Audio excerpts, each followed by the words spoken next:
धर्मेंद्र प्रधान के इस्तीफे के साथ करीब 36 दिन तक जंतर मंतर पर चला आंदोलन आखिरकार समाप्त हो गया। भारत दुनिया का सबसे बड़ा लोकतंत्र है और कई उतार चढ़ाव के बाद लोकतंत्र एक बार फिर मजबूत नजर होता आया। लोकतंत्र की मजबूती देश की तरक्की के लिए भी जरूरी है, लेकिन चिंता तब होती है जब लोकतंत्र की आड़ में किसी वर्ग विशेष, किसी जाति विशेष, किसी धर्म विशेष के खिलाफ नैरेटिव गढ़ने की कोशिश की जाए। जंतर मंतर का आंदोलन नीट पेपर लीक के खिलाफ था। शिक्षा मंत्री धर्मेंद्र प्रधान की इस्तीफे की मांग लगातार की जा रही थी, लेकिन यहां जो नैरेटिव बनाया गया वो एंटी हिंदू नैरेटिव बनाया गया। ब्राह्मणवाद मुर्दाबाद, जय भीम जय मीम, जब तक यह संसार रहेगा अल्लाह का नाम रहेगा, और ऐसे कई नारे इस मंच से लगाए गए जिसकी कोई जरूरत नहीं थी। हाँ, किसी मस्जिद से अगर इस तरह के नारे लगे तो किसी को कोई आपत्ति नहीं होगी, लेकिन इस मंच में जहां नीट स्टूडेंट प्रोटेस्ट करने के लिए आए थे, वहां पर ब्राह्मणों तेरी कब्र खोदेगी, आरएसएस मुर्दाबाद, बीजेपी, खैर राजनीतिक पार्टी है तो बीजेपी की तो गालियां पड़ी। कुल मिलाकर आंदोलन को सनातन विरोध का मंच बना दिया गया।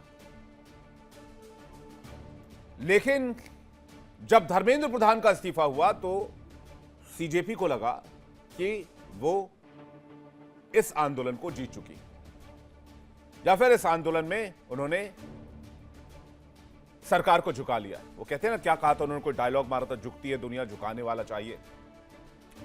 लेकिन हुआ क्या? प्रधानमंत्री ने शिक्षा मंत्री का इस्तीफा लिया।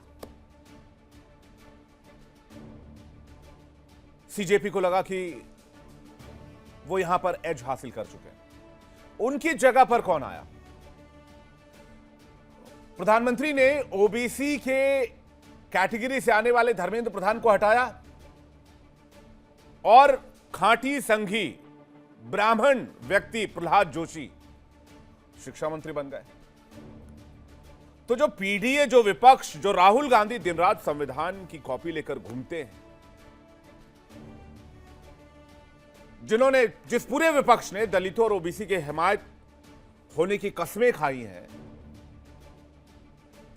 जान देने की कस्में खाई हैं, उन्होंने एक ओबीसी मिनिस्टर की कुर्सी खा ली।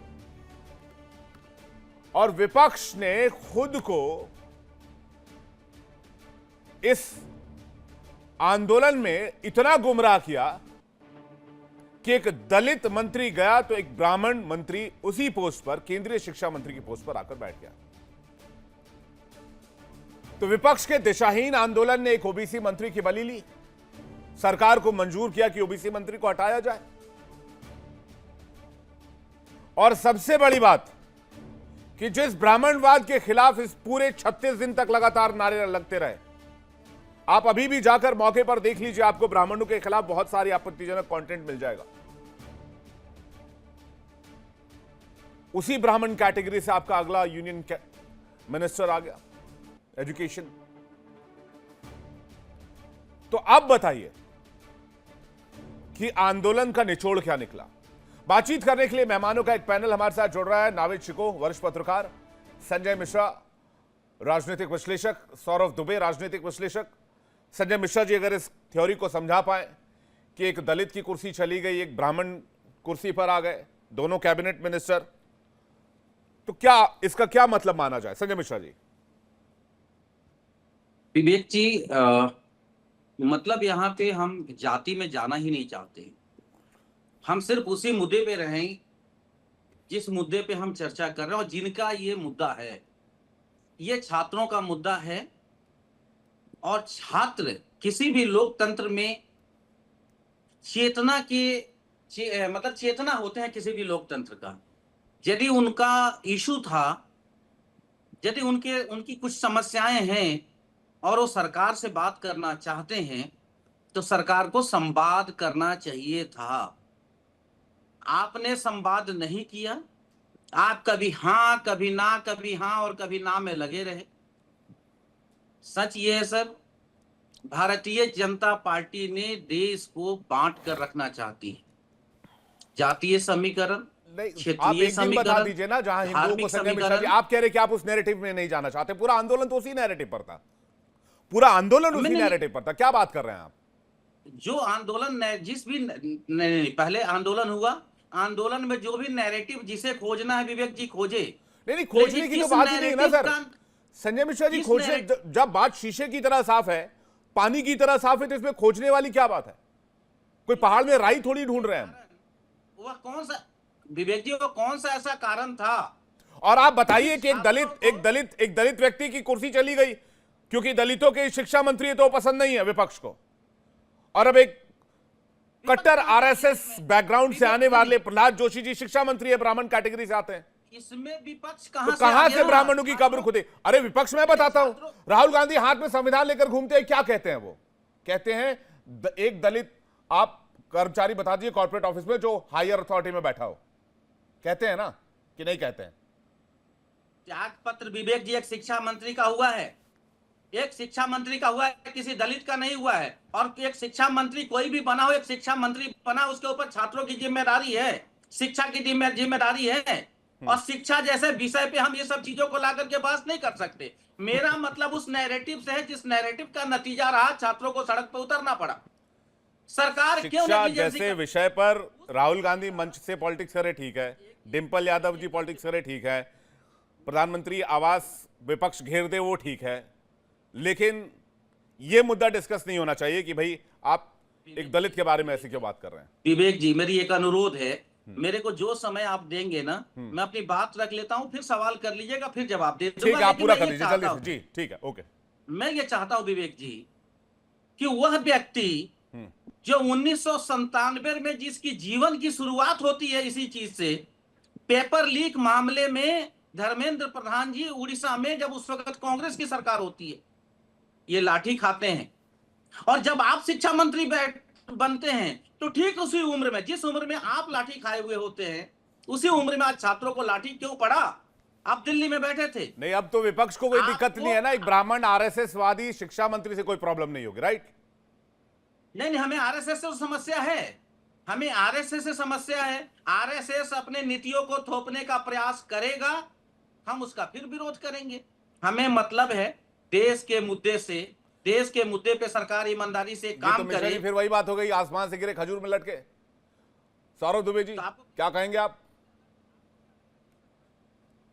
देखिए विवेक भाई, निश्चित तौर पर युवाओं का आंदोलन था, युवाओं के आंदोलन की आवाज को सुना गया और वहां पर सरकार ने एक फैसला लिया। फैसले के रूप में जो शिक्षा मंत्री थे उनका इस्तीफा दिया गया। हालांकि वो एक अलग चर्चा का विषय है कि आंदोलन में, युवाओं के आंदोलन के अंदर ये जो अराजकता, उद्दंडता, मोदी जी को गालियां, मोदी जी को भद्दे भद्दे उनके चित्र बनाए गए, एक ही नाम रहेगा अल्लाह का नारा लगाया गया, ये कहा गया कि सीता का पति, तो इस तरह के जो बहुत सारे ब्राह्मणवाद, मुर्दाबाद, इस तरह के जो मंच पर चीजें हुई, उसको जस्टिफाई किस तरह से ये पार्टी कर पाएगी सीजेपी, वो कुछ सोचने वाली बात है। लेकिन मुख्य बात देखिए, आपने बहुत अच्छी कही। आपने एक प्रश्न पूछा संजय मिश्रा जी से कि जाति को लेकर के, तो उन्होंने कहा कि ये युवाओं का आंदोलन था। निश्चित तौर पर युवाओं का आंदोलन था, इस्तीफा हो गया। लेकिन जो राजनीतिक पार्टियां हैं, खासतौर पे अखिलेश यादव जी, समाजवादी पार्टी, कांग्रेस, जो लगातार पीडीए की राजनीति करती हैं, ये तो कुर्मी समाज के नेता थे, कुर्मी समाज से आते थे धर्मेंद्र प्रधान जी।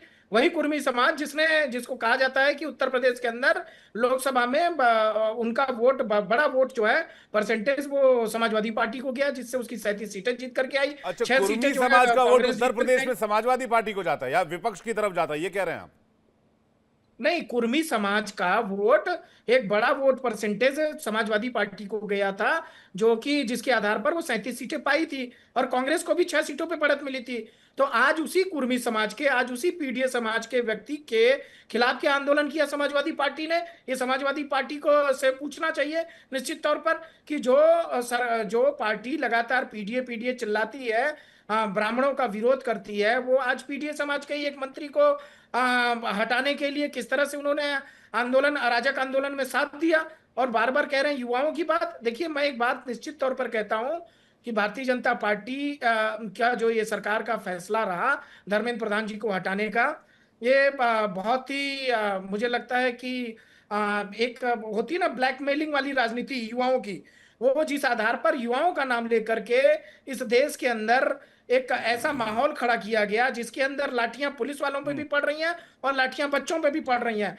उस समय इस माहौल को शांत कराने के लिए व्यक्ति नहीं, विपक्ष विशेष को क्या एक पार्टी का ब्राह्मण होते हुए उन्होंने व्यक्ति का इस्तीफा दे दिया। आरएसएस वादी शिक्षा मंत्री एक्सेप्ट है, कबूल होगा ना? अब तो बवाल नहीं करेंगे ना, अब तो हल्ला नहीं मचाएंगे ना? जो राहुल गांधी संविधान लेकर घूमते और कहते हैं कि भाई किसी भी कॉर्पोरेट संस्थान में किसी भी हायर पोस्ट पर एक भी पीडीए का आदमी नहीं, दलित आदमी नहीं है। नावेश शिको जी, अब तो विपक्ष को चैन आ गया होगा, कोई प्रॉब्लम नहीं होनी चाहिए। देखिए, ये आंदोलन युवाओं का था, छात्रों का था, जेनजी का था। उनका ये कहना और उनका समर्थन कर रहे विपक्ष का भी कहना था, सरकार विरोधियों का भी कहना था, छात्रों का भी ये कहना था। जो वो कह रहे हैं, वो ये कह रहे हैं कि शिक्षा व्यवस्था बद से बदतर रही। कई वर्षों से इस सरकार में पेपर लीक बार बार होता रहा। बच्चों का भविष्य, छात्रों का भविष्य, प्रतियोगी परीक्षा देने वालों का भविष्य अंधकार में था। यूजीसी अलग आतंक बचाए है। देखिए इंडिया डेली 24/7 अब आपके स्मार्ट टीवी पर। इंडिया डेली मौजूद है सभी डिजिटल प्लेटफॉर्म पर लाइव और लगातार। इंडिया डेली 24/7 हर दिन राष्ट्र को समर्पित।